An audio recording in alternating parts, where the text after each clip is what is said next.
it's live lang. Ah, shucks. Okay lang yan.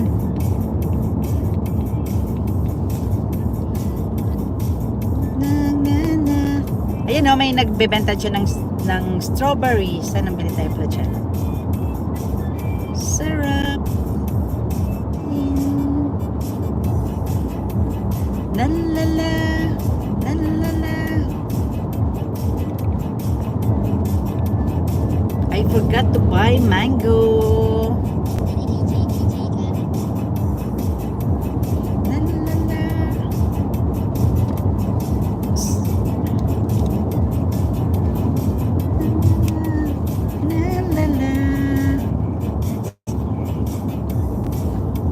Ayan, andito si Mimin, aming dog, at saka si Sak.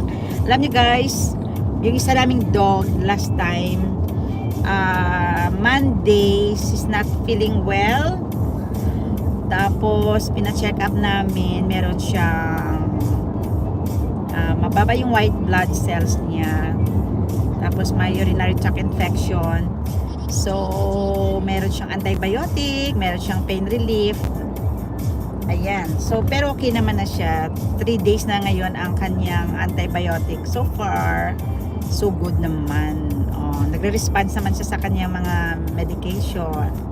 Kaya naka-out kami ngayon. Kasama namin silang dalawa. Ang aming mga bebes. Far babies. Yan. Very bright day today.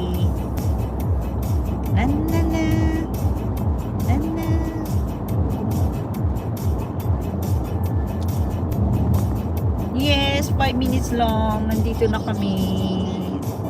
10 minutes lang. Ituloy natin mamaya doon.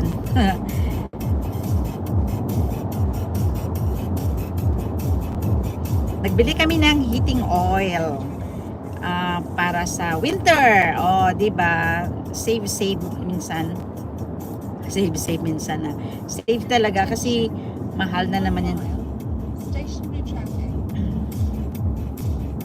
In 1 mile. Oh. Ito na yung place namin, guys.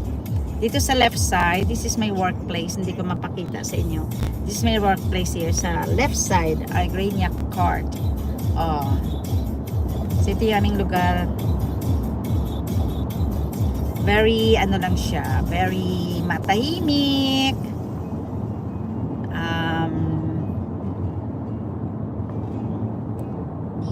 Accessible naman, malapit sa church, malapit sa school, malapit sa mga grocery stores.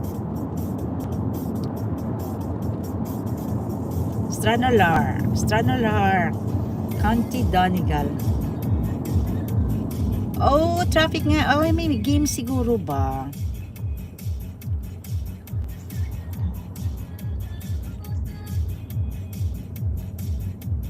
Yun, traffic.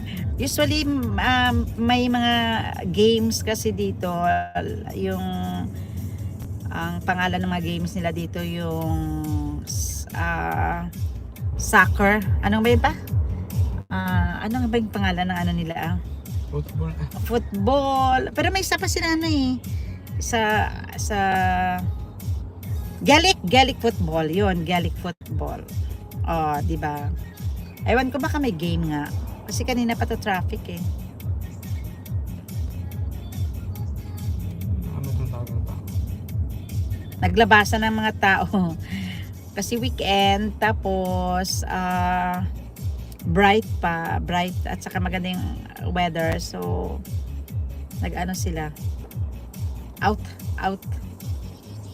from the house.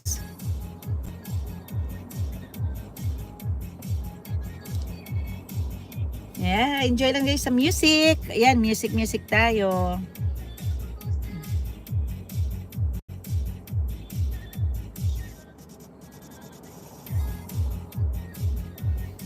Buhay OFW installer.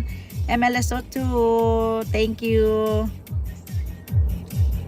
Ay, gusto ko pala lagi magpa-thank you. Dito pala sa aking second ano. Ayan.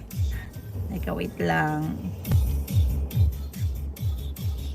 Yan, 180.9.